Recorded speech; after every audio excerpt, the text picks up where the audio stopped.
සේවන පරිච්ඡේදය පාලුකරයේදී ආහාර සැපීම මුළු ඊශ්‍රායෙල් ජනතාව ඒලිම් නම් ස්ථානයෙන් ගමන් ඇරඹුවහුය. ඔවුහු මිස්ර දේශයෙන් පිටත් වූ පසු දෙවන මාසයේ 15 වන දින ඒලීම් සහ සීනයි අතරෙහි වූ සීන් නම් පාලුකරයට පැමිණියෝය. ඊශ්‍රායෙල් ජනයා මෝසෙස්ට හා ආරෝන්ට විරුද්ධව පාලුකරයේදී මැසිවිලි කියන්නට වූහ. ඔවුහු ඔවුන්ට කතාකොට මිස්ර දේශයේදී සමිධානන් වහන්සේගේ අතින් අපි මැරෙනමු නම් කෙතරම් යහපත්ද.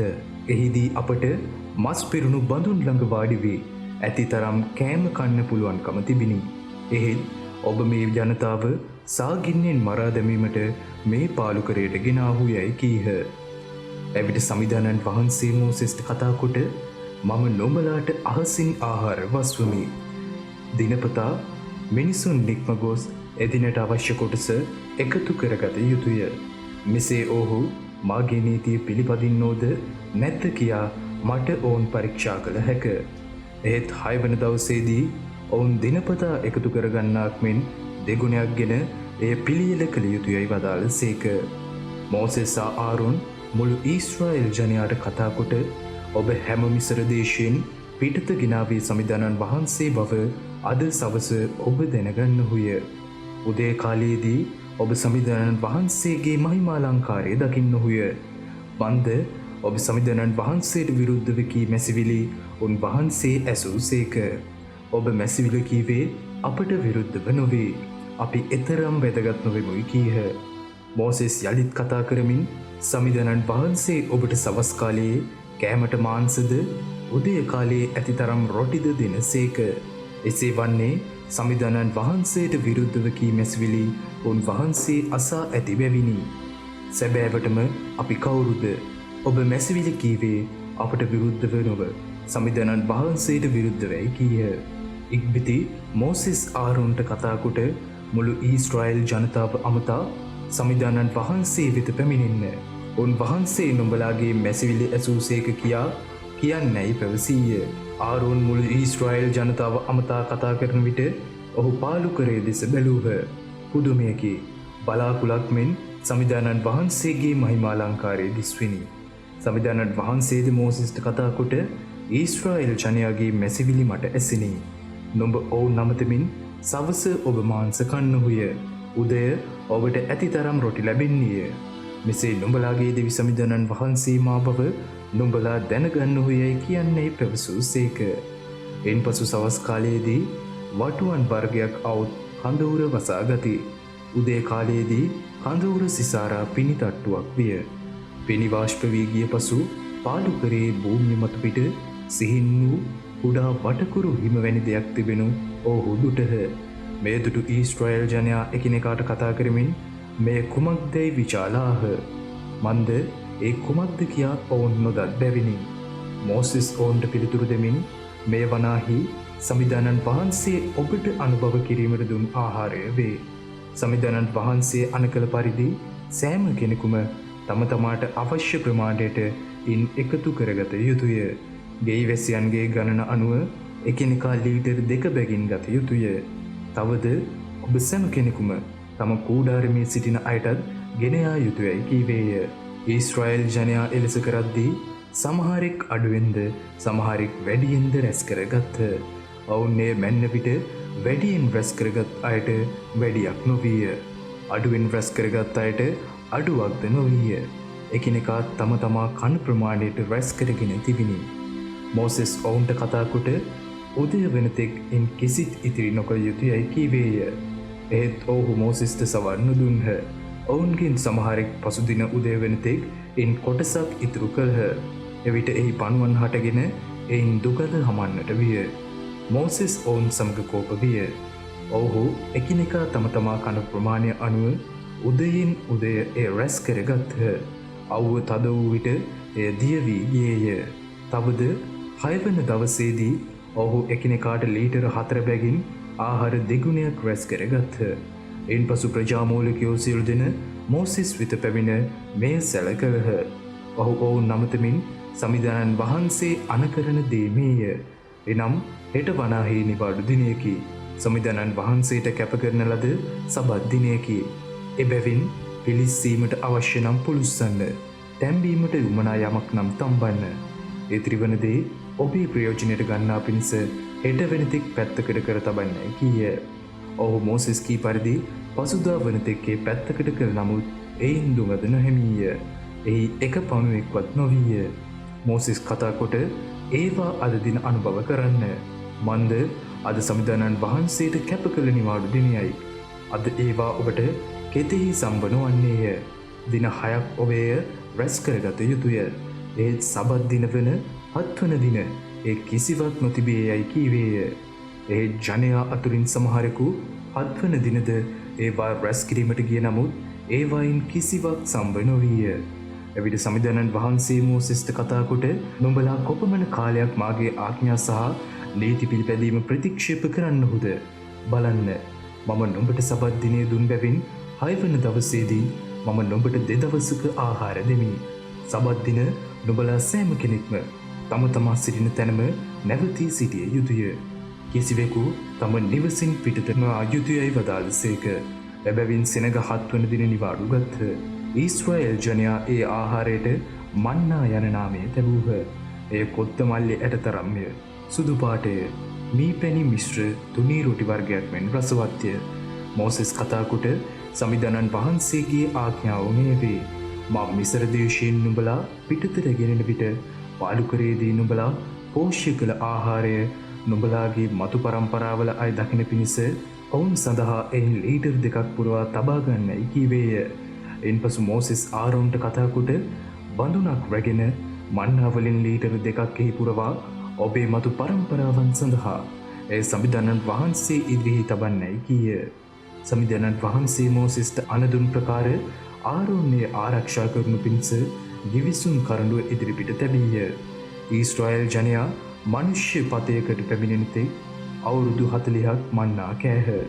එනම් කානාන් දේශයේ සීමාවලට පැමිණෙන තෙක්ම ඔහු මන්නා කෑහ. ඒ කාලයේ භාවිත කළ මින්ම ලීටර් 20කට සමානය. 17 වන පරිච්ඡේදය. පර්වතයෙන් නික්මුණු ජලය.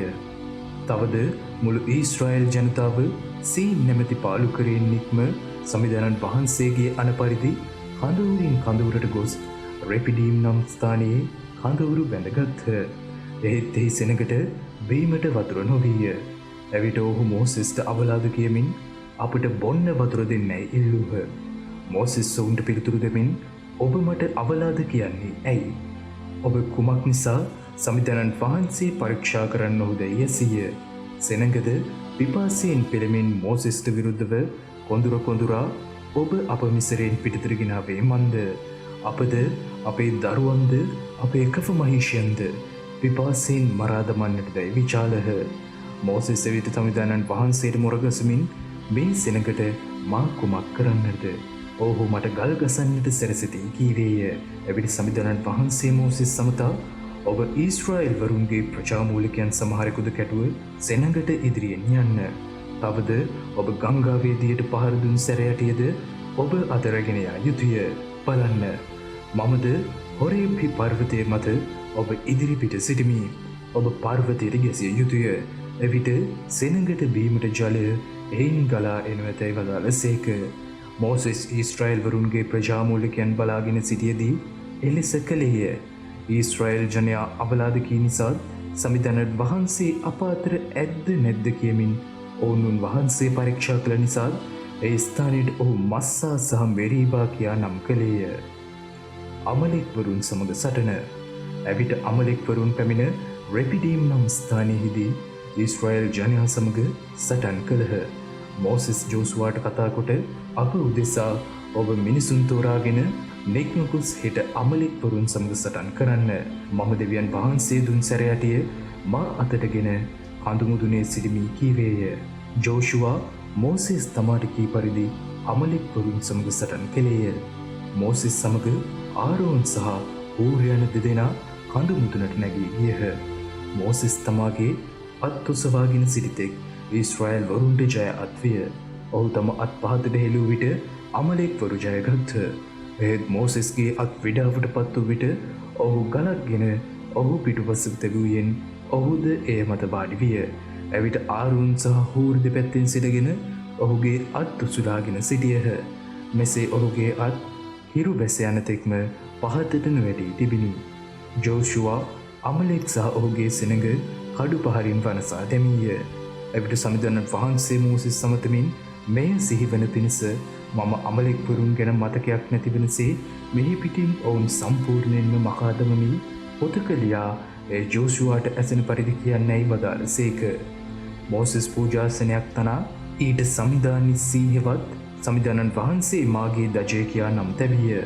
මන්ද ඔබ සමිධානන් වහන්සේගේ දජයට අතගසන්න. උන් වහන්සේ පරම්පරාවෙන් පරම්පරාවට අමලෙක්වරුන් සමඟ සටන් කරන සේකැයි උන් වහන්සේ වදාළ බැවිනි. 18 වන පරිච්ඡේදය. ජෙත්‍රෝට මෝසෙස් හමුවීම. මෝසෙස්ගේ මාමණ්ඩි වන මිදියන්හි පූජකවර ජෙත්‍රෝ දෙවියන් වහන්සේ මෝසෙස්ට හා ඔහුගේ ඊශ්‍රායෙල් සෙනඟට කළ සියල්ලද උන් වහන්සේ ඔවුන් මිස්ර දේශයෙන් පිටතට ගෙන අයුරුද අසා තිබිණි. එබැවින් ඔහු මෝසෙස් පිටත් කර හැර සිටි ශිප්පුරා නම් ඔහුගේ බිරිඳද ඇගේ පුතුන් දෙදෙනාද කැඳවාගෙන ආවේය. මොවුන් එක්කෙනෙකුගේ නම ගෙර්ෂොම්ය. එහි අර්ථය මෝසෙස් කී ලෙස මම අමුතු රටක ආගන්තුකයෙකු මෙන් සිටියමි යනුයි. අනෙක් පුත්‍රයාගේ නම එලියේසර්ය. එහි අර්ථය ඔහු කී ලෙස මාගේ පියාගේ දෙවියන් වහන්සේ මාගේ ආධාරයේදී පාරාවෝගේ කඩුවෙන් මා මිදූසේගේ යනුයි.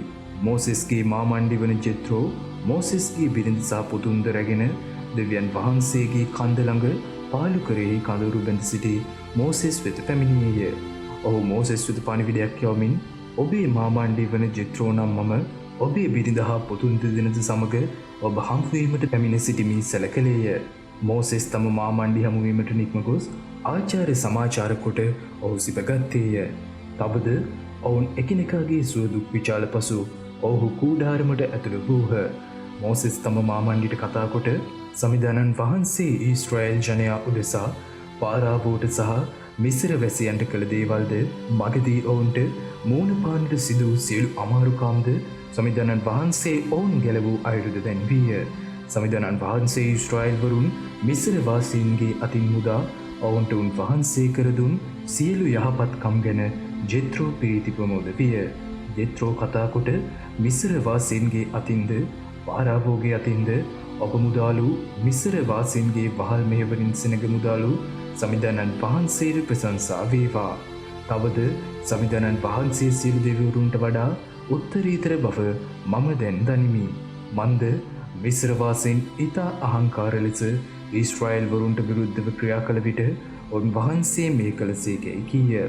ඉන්පසු මෝසෙස්ගේ මාමණ්ඩි වන ජෙත්‍රෝ සමිධානන් වහන්සේට ඔප්පු කරන පිණිස දවන යාග පූජාවක් හා පුද පඬුරු ගෙනාවේය. ආරෝන්ද ඊශ්‍රායෙල් වරුන්ගේ ප්‍රජා මුලකින් සියල්ලෝද මෝසෙස්ගේ මාමණ්ඩි සමග දෙවියන් වහන්සේ ඉදිරියෙහි භෝජනයට සහභාගී වූහ. විනිසකරුවන් පත් කිරීම. පසුදින මෝසෙස් සෙනඟ විනිශ්චය කරනු සඳහා අසුන් ගත්තේය. සෙනඟ උදේ සිට සවස් දක්වා ඔහු අපට සිටියහ.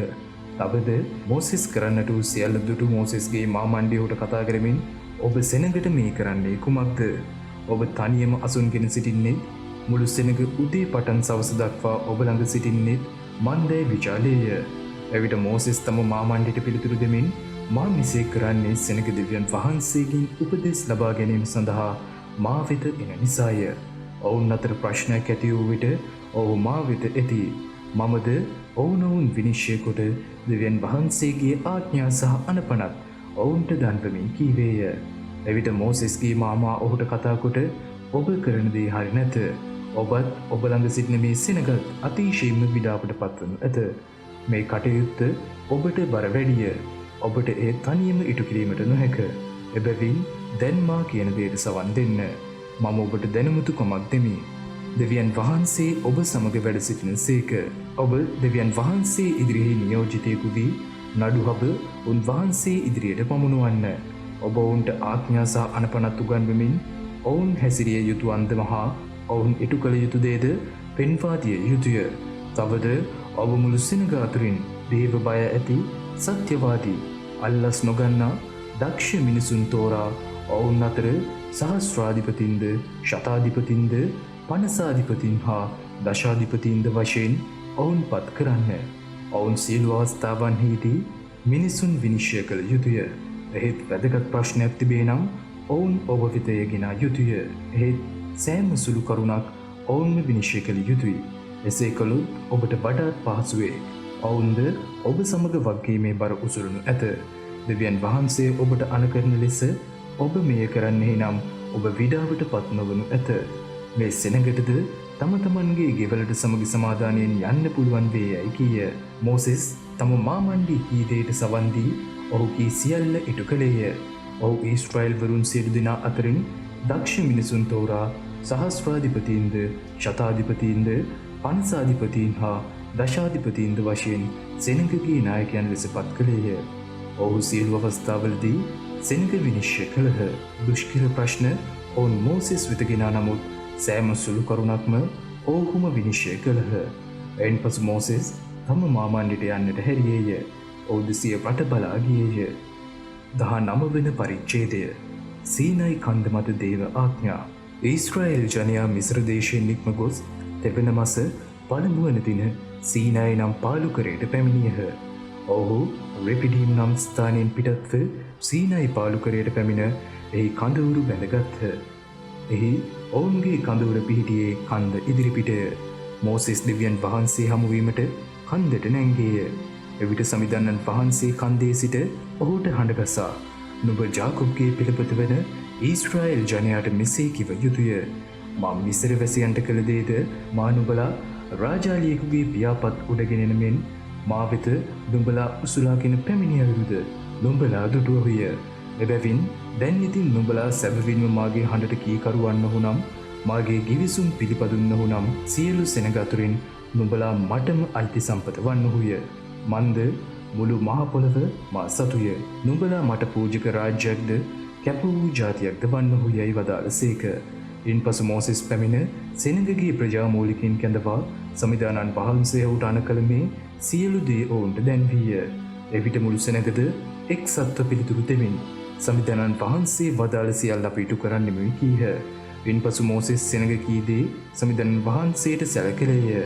නැවත සමිදානන් වහන්සේ මෝසෙස්ට කතා කොට බලන්න මා නුඹ සමග කතා කරන විට සෙනගට ඇසෙන පිණිසත් ඔවුන් නිතරම නුඹ විශ්වාස කරන පිණිසත් මම නුඹ වෙත ගන්න වනාකුලක් මගින් එන්නෙමි වදාළසේක.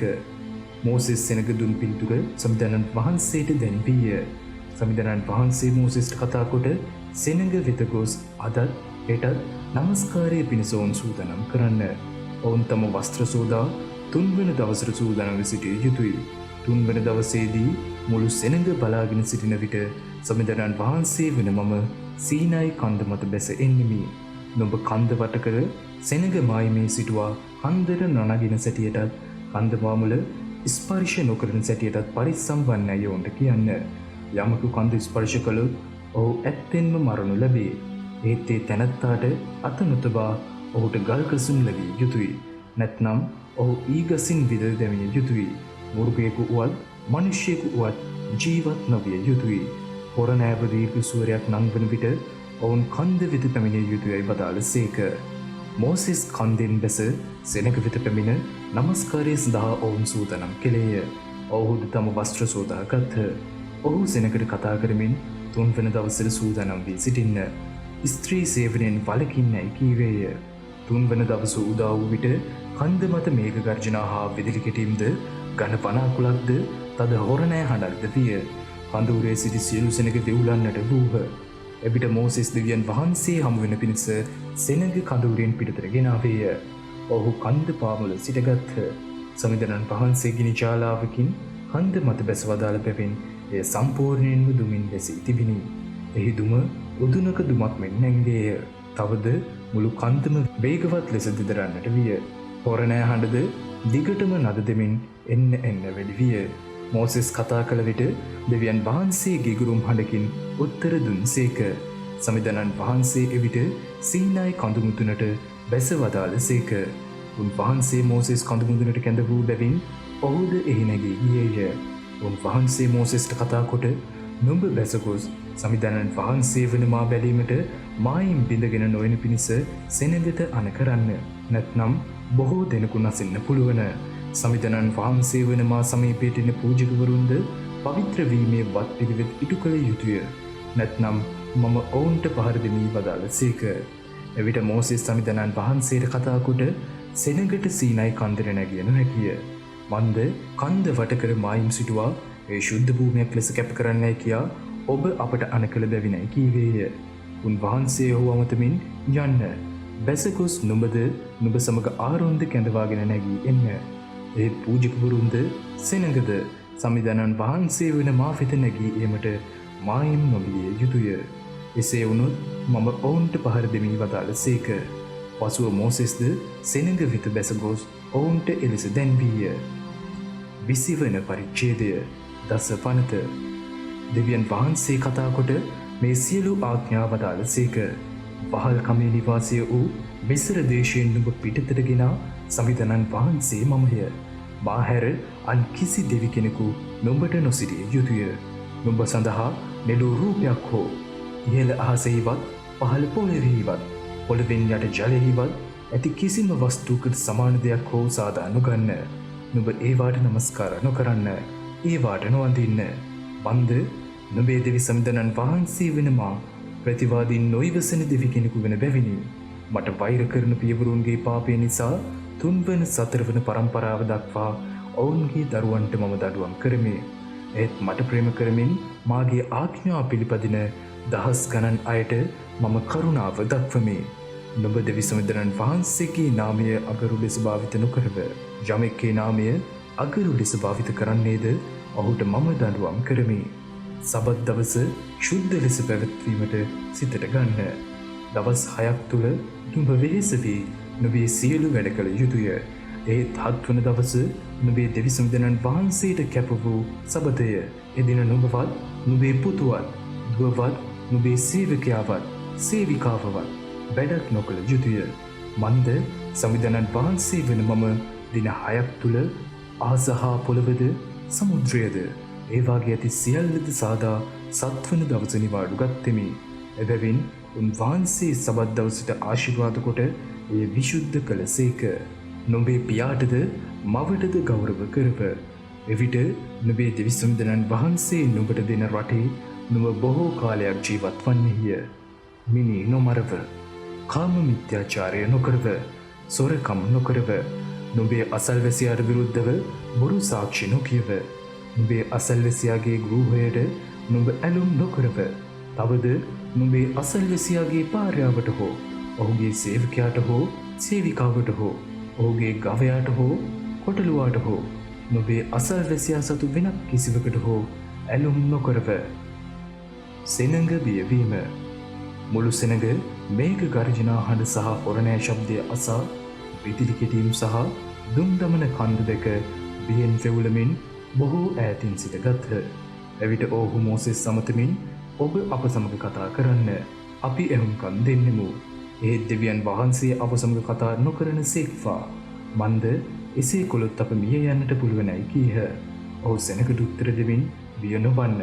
දෙවියන් වහන්සේ ඔබ පරීක්ෂා කරන පිණිසත් ඔබ පව් නොකරන ලෙස උන්වහන්සේ කෙරෙහි බිය උපදවන පිණිසත් පැමිණි සේකැයි කීය. ඒත් සෙනඟ ඈතින්ම සිටගත් කල මෝසෙස් දෙවියන් වහන්සේ වැඩ සිටි අඳුරු වලාකුළට සමීප විය. පූජාසනය පිළිබඳ නීති. සමිධනන් වහන්සේ මෝසෙස් සමතමින් මෙසේ වදාළ සේක. ඊශ්‍රායල් ජනයාට නුඹ මෙසේ කියන්න. මා ස්වර්ගයේ සිට නුඹලා සමග කතා කළ බව නුඹලා දුටුවහුය. මා සමග නමස්කාරය ලැබීමට නුඹලා රිදියෙන් හෝ රනින් හෝ දෙවිවරුන් නොසාදන්න. පස්වලින් පූජාසනයක් මට තනා ඒ මත නුඹලාගේ දවනයාග පූජාද සහභාගී කමේ පූජාද නුඹලාගේ පැටළුවන්ද ගවයන්ද පූජා කළ යුතුය. තවද මාගේ නාමය සීකරනු ලබන සෑම ස්ථානයකදීම මම නුඹලා වෙත පැමිණ නුඹලාට ආශිර්වාද කරමි. ඒත් මා සඳහා නුඹලා ගලින් පූජාසනයක් සාදන්හු නම් නුඹලා ඒ කැපූ ගලින් ඉදි නොකරන්න. මන්ද මෙවලමකින් නෙලන විට එය දූෂ්‍ය වන හේමි. තවද නුඹලා මාගේ පූජාසනය වෙත යන විට නුඹලාගේ නග්නභාවය නොපෙනෙන පිණිස පඩිවලින් ඊට නොනැගිය යුතුය.